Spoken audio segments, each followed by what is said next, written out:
You know what? Our attitude really matters, and it can really make a difference in the impact we're trying to make. I know for a fact that every woman here has a calling to make a big impact. Just for the fact that you're here at this conference. That impact could be in your family, it might be in your church, it might be in your community, or it might be in the business that you're working in or starting. But you are destined to have a big impact. As we go out to make a big impact, one of the things that we should be thinking about in the back of our mind are some of those things that we forget, we take for granted. Some of the basics or the foundation. And so things that are really important is your attitude, your priorities, and your relationships. So we need to dig back, and we're going to look at our why. We're going to do a Simon Sinek here. We're going to look at our why those are important. And then we're also going to give you some tools, because we know when you manage those daily and you work on those small incrementals, they help you get stronger in all those areas. So the material that I'm using today came from the book Today Matters. So let's start out why. Why does our attitude matter? Your attitude at the beginning determines your end. So think about that. So I know a lot of people say that all's well that ends well, but I'm going to disagree and say all's that begins well. So when you think about that task that you need to do, we need to go ahead and make sure that we're having a right attitude at the beginning. So a lot of times we have those things we don't want to do, but it makes a difference. We know that those who start out with a positive attitude, those who are confident, have a much better chance of getting the outcome they want. If you start out with a negative attitude, you're already speaking negativity in there. So again, it's important that we start out that way. Next one is your attitude towards others determine your attitude towards you. So think about it. When we smile at other people, what do?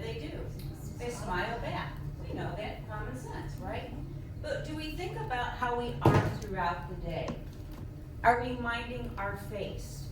For example, I have my serious face is not this cute. My serious face looks like I'm mad. When I say I'm talking about off, okay? And so this can make a big difference. Let's just say I'm in the grocery line, and I'm sitting here thinking, do I have enough fruits and vegetables for the week? And when I'm doing, I have to mind my face, or that person in front of me, you go in front of me, lady, and the cashier. So again, when we think about that attitude, it's something that we need to think about all through the day and towards the task that we're doing. Your attitude can give you a winner's perspective. Top athletes and business people know that all things being equal, if you have a winning attitude, it will put you over the top, put you in that circle. However, even if all things are not equal, it will still help you.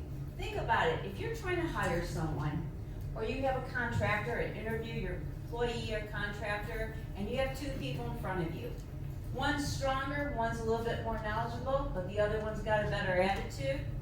9 times out of 10, you're going with a better attitude. Your attitude, not your achievements, give you happiness. It's our thoughts inside our mind are more important than the things we have, but yet we forget that. You have to choose happiness. You cannot buy it. There are some things Amazon Prime just does not have. Your attitude is courageous. Your attitude could be courageous, but it's contagious. So think about how you are. There's 2 types of people in the world. There's the polluters and the purifiers. Those polluters, everything is a negative, they're the naysayers, and they can bring other people down. And then you have those purifiers, and what do? They come in and they refine what they hear. They go ahead and they purify it, and they speak out good things. So let's talk about now again, how can we manage these? What little things can we do daily to help us manage our attitude? First thing is recognize your attitude needs daily adjustment. Having a positive attitude isn't just something you just say, have a positive attitude, and it just happens. You have to adjust it daily. Let's say your type is you're a high D. You're wired to be dominant, you're wired to make a decision maker, you make those decisions quickly. But today you're working with a steadfast wired person. They make their decisions slow. They don't like change. You need to make sure that throughout when you're working with them, you're adjusting that attitude. Next, let's look to find something positive in everything. Okay? So I'm not asking you to be Pollyanna. I'm not asking you to be fake or not authentic. Well, let's just say you invite me over for dinner. And let's say you fix a gourmet fish dish. I don't really care for seafood. So it might be hard for me to look you in the eye and say, that was the best fish I've ever had. However, I could look and say, you know what? You set this table beautifully. Or I can sit there and say, you know what? It was so nice of you to take time out of your busy schedule to put the effort, and I know it takes a lot to fix a meal. And so again, we're looking at finding something positive in everything. Next, find someone positive in every situation. One of the things that we're hearing about now in DE and I is find an ally, be an ally. It's not just in those situations, but when you think about positive versus those people that are being the naysayers, find someone positive, find an ally or be an ally to somebody else. Two people going against a naysayer is better than one. Say something positive in every conversation. So when you think about it, always try to look for something positive to say. I love being around confident women because when you ask a confident woman for some feedback and you feel like you just bombed, they will find something authentically positive and they will lift you up every time. Remove negative words from your vocabulary. I can't. I don't know how. I'm afraid. And we now know we add the word just. And we want to go ahead and replace them with I can do it, I can learn, I am confident, and I am. So what I want you to do now is I want you to think about implementing those. I want you to go ahead and pick one of those 5 that you can implement, and I want you to think about what would it look like? What would your behavior look like? So I'm going to give you 45 seconds to think about that. If you're online, you can drop it in chat. What we're going to do after 45 seconds is we're just going to quickly share with each other what we put down. So go ahead and start now. Okay, about 10 more seconds. All right, just share with the person next to you quickly. I need to do this. Change your focus. Yeah, that's good. Why else did I make you do this? Why else? Accountability. Yes, accountability. Anything else? When the light turns. What other things? When you say something out loud and you put it into the universe. Yes. Yes. And I wanted you to visualize it because when you visualize it, it helps you go ahead and implement it. And then also when you share with other people, when you share, it also gives you other ideas. And sometimes their ideas are really easier to implement than yours. So we're going to talk about our priorities now. So Michael here said devoting a little of yourself to everything's committing a great deal of yourself to nothing. That hit me like a ton of bricks. Let me tell you, I'm a task girl. You got it. I like to make my list and check things off. And you know what? If I do something it's not on that list, I won't. But what does that mean? That means I'm doing a lot of things, but I may not be doing anything that adds impact. Yeah. And so I had to sit there and take a look. And how many times in our own business is he said, I got to check my email, if I do this, if I'm more organized, if I clean the shelf, but is it doing anything to impact our calling, our mission? So we're going to dig a little bit deeper on those priorities here. So time is our most precious commodity. Yet if I were to go around to ask this group right now, and I'm not going to because you're a chatty group, but if I were to ask you, if I were to open it up and say, do you prefer to say time or money, the vast majority of you would say money. Whoa! And here's the problem with that. If you lose $5,000 today, yes, we'd all have some angst over it. But the reality is, you can make the money up.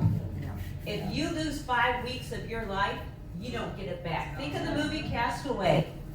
Tom Hanks was on that island for, 5-7 years, and when he got back to civilization, he never got that time back. It moved forward.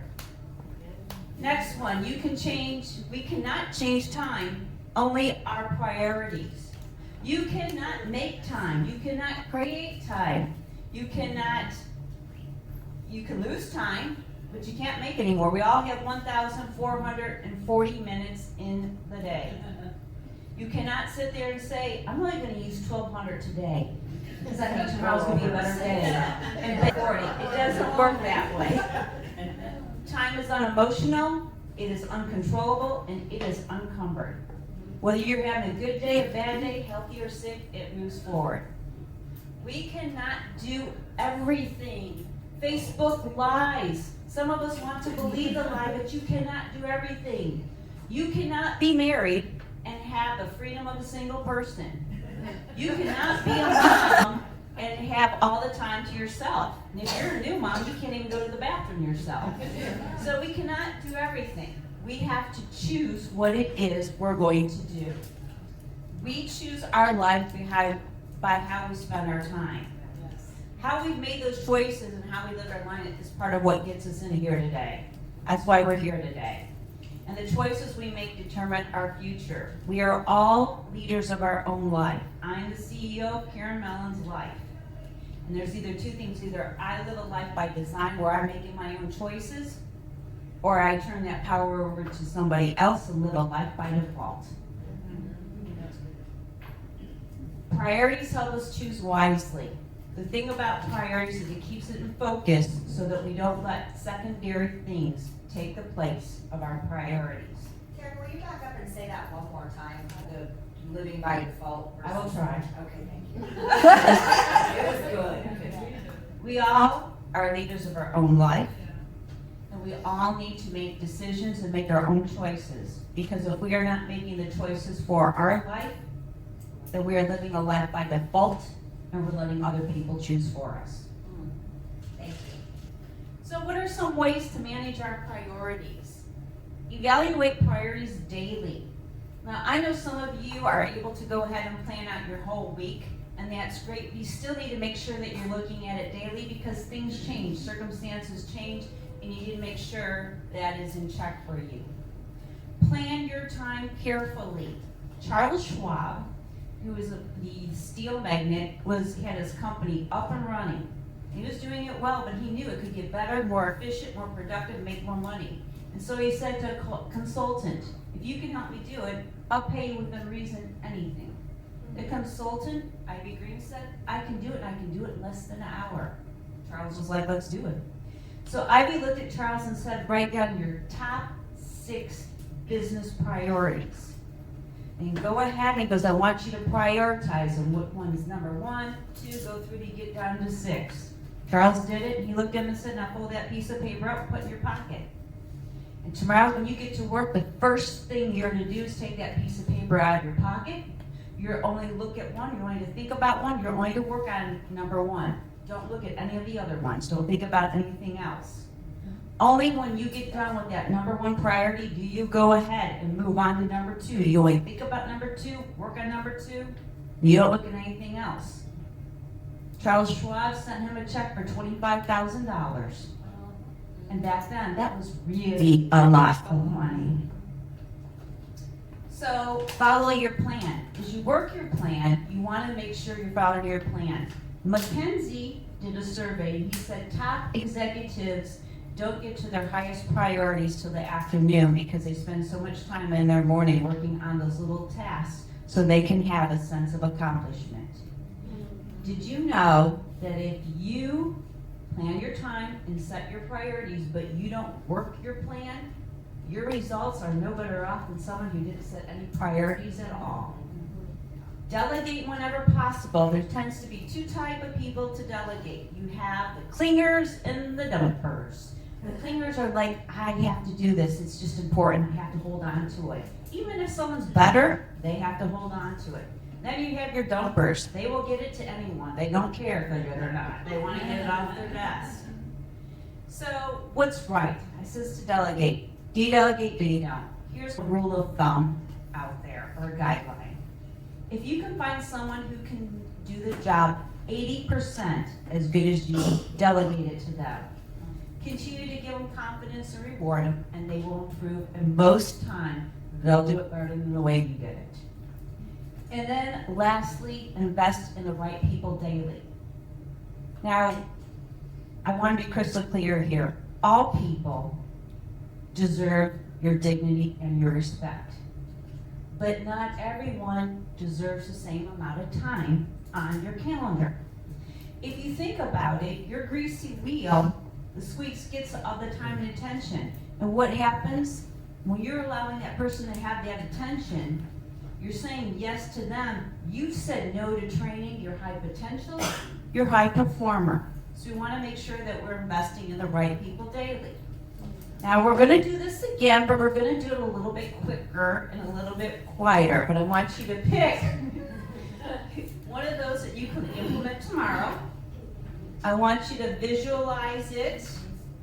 And when we speak it, we're going to speak it real quickly, and we're going to come back when I clap my hands. So go ahead. You got 45 seconds to think about which one of those you can go ahead and implement. Yeah, I was thinking the same thing. Delegate to somebody. Who are in line, go ahead and drop it in the chat. So we need each other's. Ladies, you got about 20 more seconds, so I need you to come back. Ladies, I need you to come back to the dark side. It's hard to clap. Relationships. We know that relationships matter. But life's greatest experiences involve other people. If you think about one, it's just not, it's too insignificant a number doing anything great. If you look at really the great things that happen in our society, they are really done with groups of people. But yet we live in a society, what do we like? We like our Lone Rangers. Yeah. We like our Rambos. Yeah. We like that, but actually it really takes a group of people to do things. And even if in life you did something really significant all by your lonesome self, what's the first thing you do? Call someone. Actually, you should probably, it's probably outdated, it's probably posted on Facebook now. The next one is you'll enjoy life if you like people. Think about those people that really enjoy life. They're having fun with everyone. They don't know a stranger. They make fun of they have fun with everyone. I'm just skipping ahead here to the next one. So again, if you enjoy life and you like people, you'll always have a friend. And the next one is you'll get further in life if people like you. You might be the most talented person, you might have the best education, and you might be wonderful, but you're not going to get fame and fortune just because you think you deserve it. The only way you're going to get it is if other people think you deserve it. The other part is if people don't like you, and think about this, you see this all the time, they don't like you, they're not going to help you. They'll withhold information, they'll sabotage you, they don't want you to succeed, they hurt you. So again, it is important that people like you. And then lastly, people are an organization's most appreciated asset. So when you think about this, whether you're a school, whether you're a team, whether you're a church or a community or a business, your people are your biggest asset. You live and die by the people you have at your company, your organization. Jim Collins wrote about this in Good to Great, getting the right people on the bus. And if you think about it, it's true. Where do you like to shop? Where do you like to go? Think about organizations like the Savannah Bananas. A lot of people will go out and see them. You think about Chick-fil-A, Disney, all those people, all those organizations and businesses, they know it. So, what are some of the things we can do on a daily basis to help us build our relationships? The first thing is put others first. Doing that golden rule, do unto them as you want done unto them. Remember, no one cares how much you know until they know how much you care. Zig Ziglar even said, if you help other people get what they want, then you'll get everything you want. And again, it was the then. Next one is do not carry emotional baggage. First of all, as women, why would we want to add any weight to us? I don't know. But don't carry any emotional baggage. We're all human. We're going to have have differences. It is life. When you have a difference, meet with them privately, get the situation out on the table, get it resolved, and move forward. Don't carry that baggage so that 3 years later you can say, I remember on June 20th, 2018, really long time ago, really heavy baggage. You said that, let it go. Give time to your most valuable relationships. A lot of times what we tend to do is we let just the first person who walk in gobble up our bandwidth for relationships. That's why that squeaky wheel gets so much time. So when I do workshops that look on values, one of the top things I get from people is their family is one of their top 3 values. And I think that is great. I think it's very honorable. But my question to them always is, what would your calendar say? So we want to make sure that we're getting the right people on our calendar. Next, serve people gladly. We live in a culture where the word serve, unfortunately, is equal to subservient. And that is not true. Adding value to somebody else is one of the greatest things you can do in your life. As part of the human race, as being human beings, it is our job to serve other people, and in return, other people are going to be serving us. That's how we make the world go round. And lastly is to express love and appreciation often. And when we think about it, one of the things that we don't like to think about is what happens if I wasn't here in a day or two. How would the people close to me, would they know how much I love them? Would they know how much I admire them? Or am I one of those people that likes to share my wisdom? Those kind of people, they say to share their wisdom. Oh, Tam, that dinner you fixed was so good, but you had a little too much garlic in it. I'm just telling you that just because next time you fix it, I just want it to be perfect for you. Did I need to say that to her? No. It's just making myself look like, oh, I'm so smart. And so that sharing of the wisdom is something, I know none of the ladies in here do it, but we need to have other people stop doing it. So again, making sure that you're always letting the people know. And I know I'm guilty of it. There's a lot of people in my life that I think they know that I love them, but do they know what I admire about them, what I care about them? So, this is our last time, lady. I want you to go ahead and look at which one of those could you implement. What would it look like? What would that behavior look like for you? And then after you figure it out, we're going to just, again, share quickly and we'll wrap up here. And online, don't forget to drop in the chat. Yes. Ladies, about 10 more seconds, then we need to come back. So again, ladies, when we talk about our priorities, we talk about relationships, we talk about our attitude, none of this was rocket science. We all know it, but yet are we being intentional with it? Because when we are intentional doing it, we're intentional doing this daily and have these daily practices, just think of how they can help serve you, how they can help you make that impact, how they can help you with your calling, and how they can help propel you forward. I appreciate your time today. Thank you.